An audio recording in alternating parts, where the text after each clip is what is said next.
And keep in mind, that includes this, because that's the monetization model. We need to respect the way that these people make their money, especially because we all port this project and we want to see it succeed. Fixed a bug. Good. Simple. Straightforward. Bug fixes. Easy. Let's do you to you. Hotfix 2. Wait.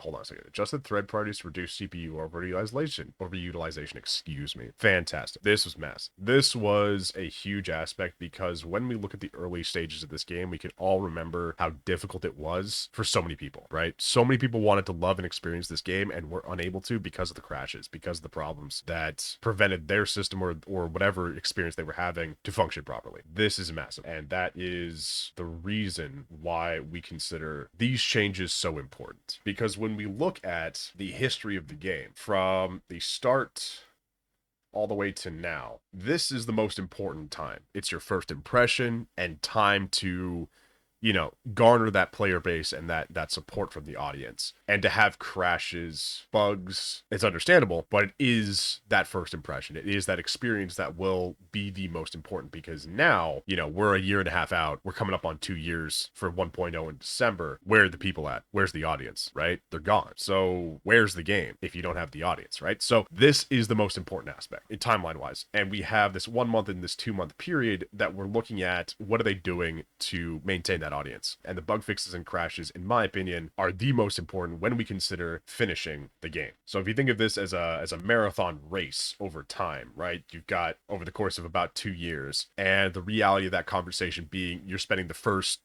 few, I guess you could say, laps or whatever you want to call it, not completely focusing on this and not adding new content. You're doing this, right? Or you're doing this, right? These are the problems, right? This is, relatively speaking, not the end of the world. It's bad, but it's not the worst thing. The fact that we don't have any of this is a huge problem. The fact that we have some of this or a lot of this is a huge problem. And this is the silver lining. And you could say that this is some of the silver lining. And there is like 1 or 2 things at this point that they have added to the game that are brand new. That's like the gold filigree, the little dust in the air, that we can ascribe quality of development process to, that we are not completely losing the plot of how to finish a game. Because yet again, that is the problem, right? That is why we are all here, is to play a finished product, to experience a game that is complete, and we'll get new content and have new updates, but that in and of itself is a finished product.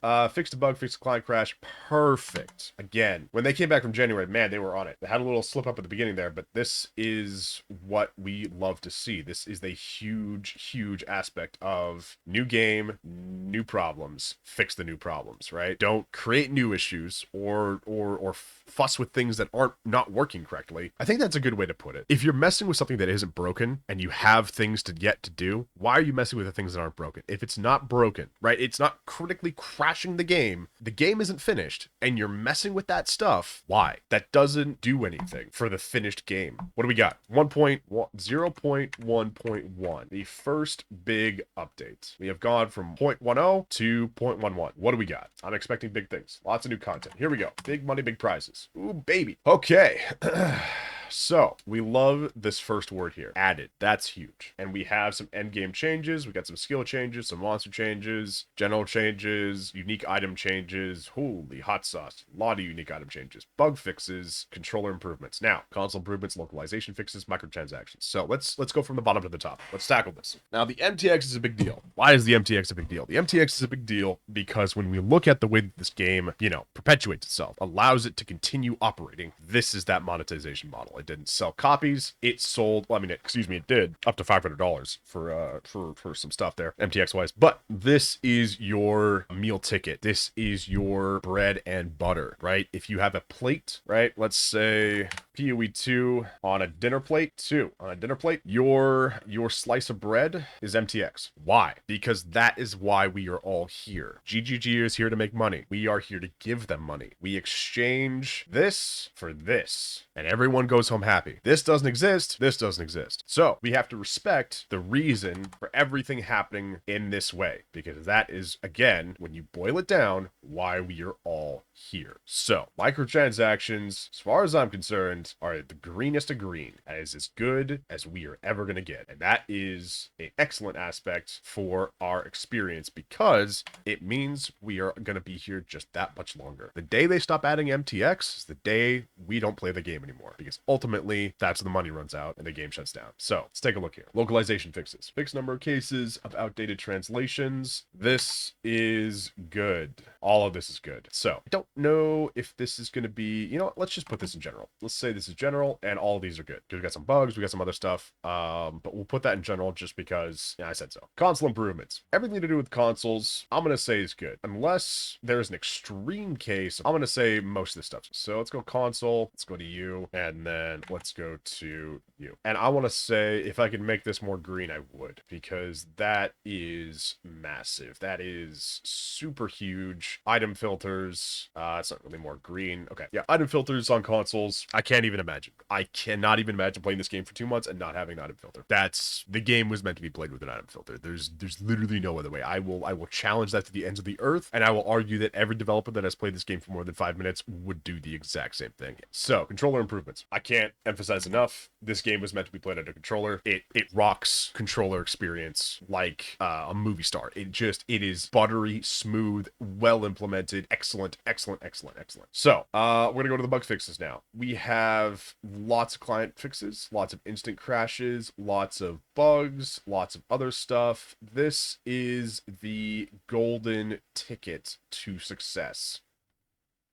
I can't emphasize enough how important all of these are. We don't think about them, we don't recognize them, we don't remember them, but all of this takes dozens of hours, hundreds of hours of work, you know, teams of people to work on. It makes all of our lives so much better. This is a huge accomplishment. Over 200 bug fixes and changes. More than that, because there's a few in the other tabs. Massive.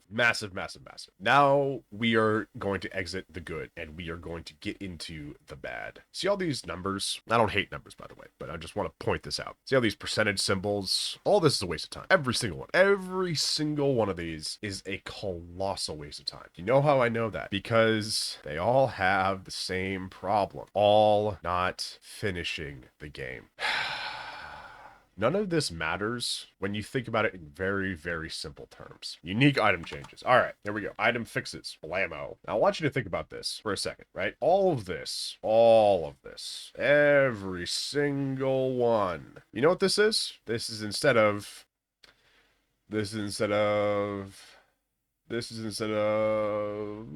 We getting the picture here? That's what that is, right there. That's what you got. You didn't get this. Nah, you got that. And next league, they're going to do this all again. Next patch, they're going to do it all again. And you know how I know that? Because that's how it works. New skills get added. New items get added. They find breaks. They find, you know, infinite combos, broken one-button builds, whatever you want to call it. And now they're going to do this again. And again, and again, and again. I'm going to make an assumption. I'm going to make an announcement. And I am going to write out my thoughts. Very clearly, very simply, and very straightforward. Yeah, development studio. They have been doing PoE 1 for years. Years. They do PoE 2, and they forgot how to finish a game. All they knew how to do was update, patch, improve, tweak, change, balance PoE 1. They treated PoE 2 like PoE 1, and they forgot about the elephant in the room. They're not making a game, they're balancing it. They're not finishing content, they're tweaking what's already there. They are not dealing with the problem of PoE 2, which is that it is not finished, right? So when we look again at the changes, we zoom all the way out. We see all this time. We see all these months, these ideas, these changes, all this stuff. And then we go right down to the last few months. Because each one of these green lines, remember, that represents a month of time passing from launch. So this is like 6 months right here. 5-6 months. Look at that. Then look at this, right? See what they're doing? They're finishing the game. They're not tweaking stuff. They're not balancing things anymore. They're not doing this.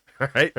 Because it stopped working. The players left. They all moved on to Last Epoch, to Diablo, whatever it is. There's new patch, new season, new league, whatever you want to call it. And their player base abandoned the project because the project abandoned the player base. It didn't give them what they were purchasing, a finished product or the promise of a finished product. And so ultimately, yet again, this is conjecture. However, go back to this. We look at all this nonsense. None of this finishes the game. And we all know why. Because there is so much content that we can't play. We have, what do we have? We have 6 playable classes, and we have 6 categories of items, because these two are connected, right? So like, sorcerer with the staff, witch with the wand, right? You're not going to have your druid weapons or your whatever. These are paired. So if you have half of this, right, you have half of these, right? We've gone this entire time and we still only have half, right? And this is what they're doing instead. And we know that this is what they're doing instead, because we're not going to get another one of these. We're not going to get, we're not going to increase this number. This isn't going up until a long time from now, right? All the way down to here. And then we're not going to get another one until all the way down to here, or all the way down to here. And we have like unironically, right? At this point in time, right? We take out these lines here, right? This game is those 6 classes, right? This game are those 6 categories of items.